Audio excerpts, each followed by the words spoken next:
Hi guys, Steph here. Right, today we've got for you yet another lovely, handsome fountain pen to show you people. Now, I know some of you actually like the videos. You like to see the pens before and then after. So I thought, right, I'll do it on this particular pen. So this pen appeared in a recent pen haul. Okay, now here it is.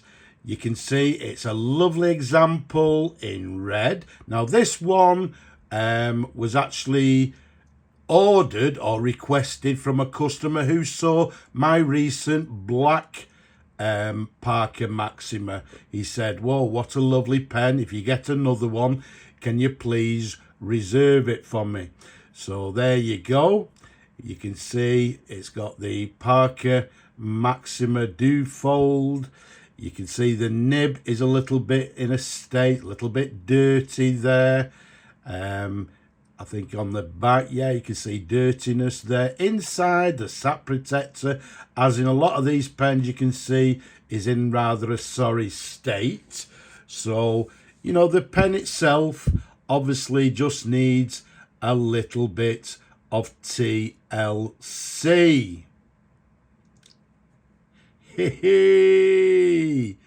And there we have it. After that TLC, look at this gorgeous pen. Now, recently I showed you, as I say, I showed you a black one. One of my viewers said, oh, when you get another one, can you give me the heads up? And this is actually going to that particular viewer. Now, as I said in the black one, this is the Parker Duofold Maxima, made in England, and it's in the red colour. They also brought out the black, as I showed you, and also a blue version. This one, from the top of the cap to the bottom of the barrel, is 143 millimeters capped. Around the barrel, it's a lovely 12 millimeters in diameter. As mentioned before, it comes with gold fill trim.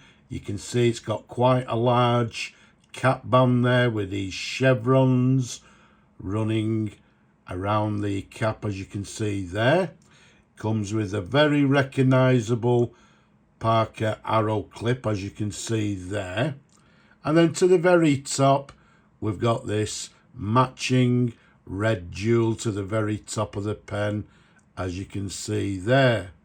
So as I said, this one's been fully restored, fully serviced.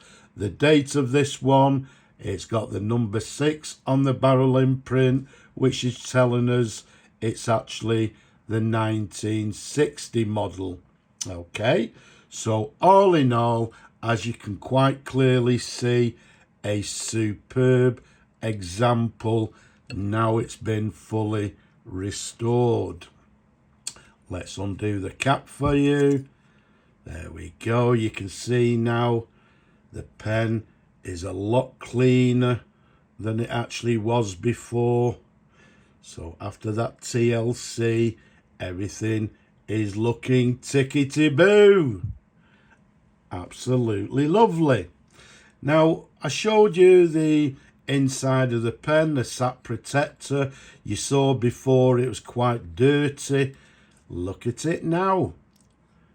There you go. Doesn't it look absolutely lovely? The sack there is nice and clean. Everything internally has been cleaned.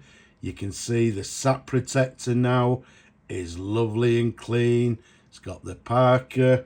It's got the instructions to fill the pen. Press the rib bath. Is it 5 times?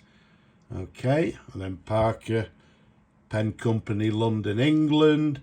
So a vast improvement.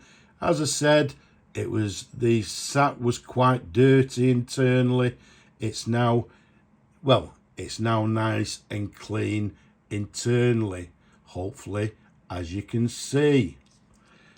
So let's pop the barrel back on. Now, as you people may or may not know, the Parker Maxima, nice and simple, was, well, in the when this one was actually made, 1960, was actually the flagship pen of the new Parker Duofold pens of that period.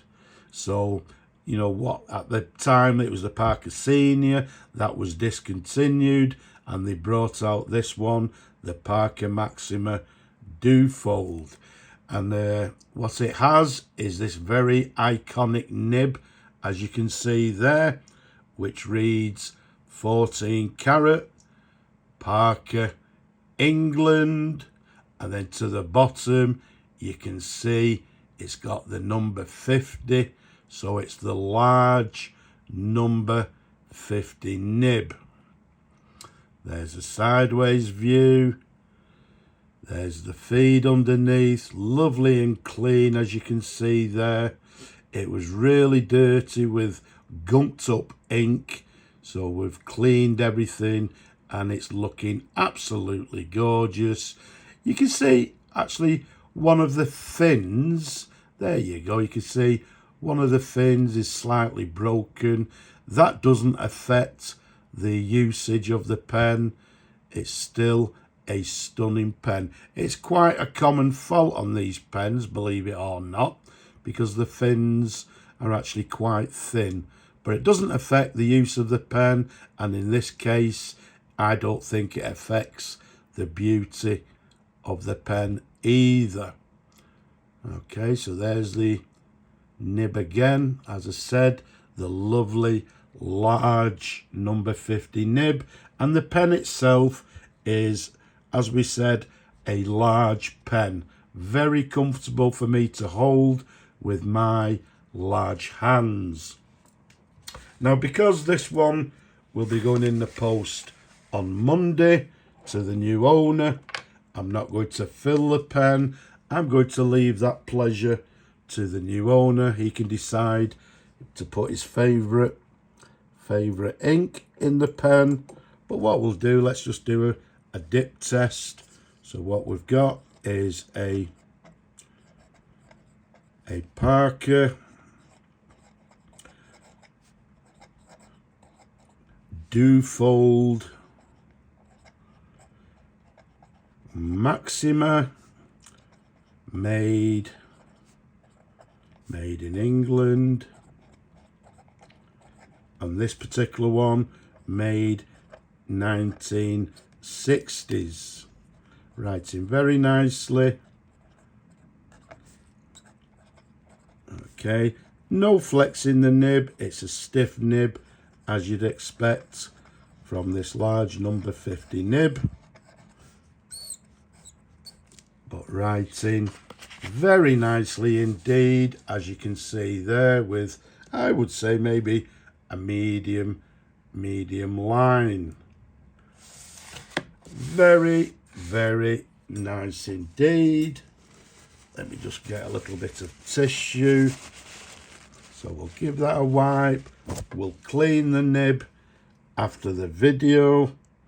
As I said, this one will be in the post on Monday to the new owner, which I'm sure is going to enjoy the pen for many years to come. So there we have it, the Parker Duofold Maxima, the flagship pen of the new Duofold range of pens around late 1950s, and this one into the 1960s. A superb, gorgeous example. So I hope you've enjoyed looking at the pen as much as I enjoy showing them to you people. Don't forget, leave a comment below, don't be shy, subscribe to the channel, and please give the video just down there, just press that thumbs up if you will. Okay, but for now I'm just going to say Slavo Ukraini from me in this gorgeous pen. I'm just going to say bye bye for now.